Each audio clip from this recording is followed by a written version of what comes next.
Belanda dikenal sebagai negeri kincir angin karena memiliki lebih dari 1.200 kincir angin yang tersebar di seluruh negeri. Tetapi selain itu, Belanda juga dikenal sebagai negeri bendungan dan terkadang juga disebut sebagai negeri bawah laut. Belanda adalah negara di Eropa Barat dengan luas 41.850 km persegi atau lebih kecil dibandingkan Jawa Timur, di mana sekitar 60% daratannya berada di bawah permukaan laut. Kenyataan unik ini terabadikan dalam namanya, yaitu Nederland, yang berarti negeri dataran rendah.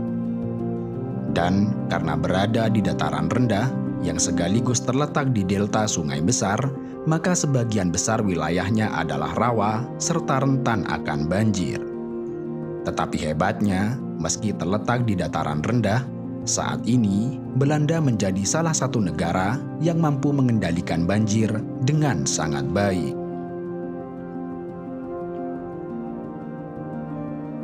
Sepanjang sejarahnya, Belanda dan nenek moyang mereka telah terbiasa berperang melawan banjir selama lebih dari 2000 tahun. Mulai sekitar 400 tahun sebelum Masehi, orang Frisia pertama kali menetap di Belanda.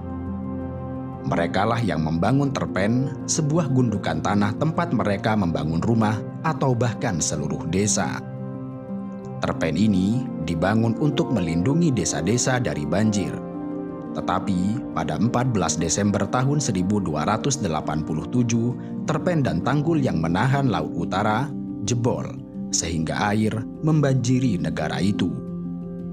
Banjir itu dikenal dengan nama Saint Lucia yang menewaskan lebih dari 50.000 orang dan dianggap sebagai salah satu banjir terburuk dalam sejarah manusia.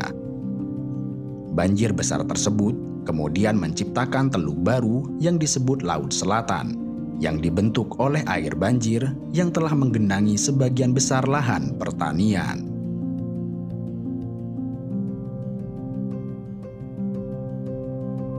Setelah puluhan tahun terkena banjir serta badai yang menyebabkan banyaknya air ke dalam tanah dan mengancam pertanian, masyarakat di Belanda dan pemerintahnya bekerja sama untuk melahirkan beragam inovasi yang luar biasa untuk menghadapi bencana tersebut. Inovasi pertama yang mereka lakukan adalah menciptakan kincir angin polder, sebuah teknik membuat petak-petak lahan yang telah dibatasi dengan tanggul untuk menahan air, dan membangun kincir angin di sekitarnya yang berfungsi memompa air dari polder ke sungai yang kemudian dialirkan ke laut agar polder tersebut mengering dan bisa digunakan. Pada awalnya, inovasi ini sukses membuat Belanda aman dari ancaman banjir selama ratusan tahun dan mengeringkan banyak rawa-rawa di sepanjang delta dan pesisir. Tetapi pada akhirnya, usaha ratusan tahun tersebut ditaklukkan oleh alam melalui peristiwa banjir besar pada tahun 1953. Banjir tersebut menewaskan lebih dari 1.800 orang, sebanyak 70.000 warga dievakuasi, dan sekitar 90% pertaniannya tergenang oleh air. Banjir yang terjadi pada 31 Januari hingga 1 Februari tahun 1953 itu merendam hampir seluruh wilayah selatan dan sebagian utara Belanda. Maka, belajar dari kejadian ini, pemerintah Belanda bangkit dan memutuskan untuk membuat sebuah sistem pencegahan banjir yang disebut dengan Delta Walk. Delta Walk merupakan pembangunan sejumlah infrastruktur pencegah banjir yang terencana dan terkoneksi di sejumlah wilayah di Belanda. Proyek Delta Walk terdiri dari peletakan 13 bendungan, termasuk penghalang, pintu air raksasa, pengunci, dan tanggul untuk melindungi daerah di dalam dan sekitar delta sungai dari banjir Laut Utara. Pintu air raksasa tersebut merupakan teknologi yang sangat dibanggakan oleh penduduk Belanda.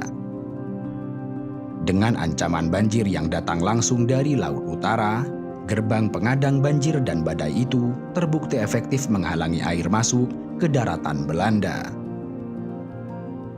Sejak banjir pada tahun 1953 hingga saat ini, sudah ada 15 gerbang penghalau banjir yang dibangun di Belanda. Pintu air raksasa ini tersebar di seluruh wilayah Belanda yang berbatasan langsung dengan laut. Tidak hanya melindungi dari banjir, Deltawalk juga berfungsi menyediakan air minum segar dan irigasi. Dan dengan Deltawalk tersebut, risiko banjir menjadi berkurang dengan kisaran 1 dalam 4.000 tahun. Di sisi lain, sistem kincir angin polder yang semula menggunakan kincir angin sebagai tenaga pompanya diubah menggunakan teknologi pompa terkini yang ditenagai oleh diesel dan listrik untuk mengeringkan polder-polder yang masih berair akibat rembesan sungai dan air laut dari bawah tanah. Dan untuk memanfaatkan keberadaan air di negaranya, negeri tulip ini membuat inovasi lain dengan membuat hutan terapung dan peternakan terapung. Belanda mulai mencoba mengapungkan beberapa pohon tahan garam di delta-delta sungai dekat kota besar di Belanda dengan tujuan untuk memaksimalkan proses penguapan air serta sebagai sarana pariwisata di negaranya. Beberapa pihak swasta Belanda juga tengah mencoba membuat peternakan terapung yang tercipta akibat dari keterbatasan lahan di Belanda.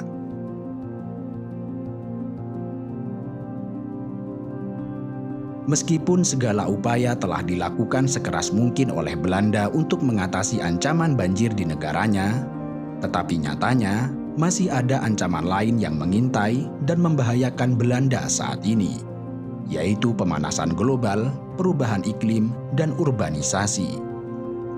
Ancaman pemanasan global yang mengintai Belanda melalui kenaikan air laut tengah menjadi ancaman yang serius. Demikian ini karena jika air laut mulai naik, maka tanggul yang mereka bangun dengan susah payah selama bertahun-tahun dapat roboh seketika. Sebab sedari awal, negara ini memang berada di bawah permukaan laut. Di sisi lain, urbanisasi juga menjadi ancaman yang serius bagi negara ini. Urbanisasi yang terus bertambah di kota-kota besar di Belanda mengakibatkan beban tanah menjadi meningkat, yang kemudian meningkatkan tinggi rendaman air sebesar lebih dari 10 cm dalam setiap 10 tahun. Yang hal ini tentu menjadi PR yang serius bagi Belanda.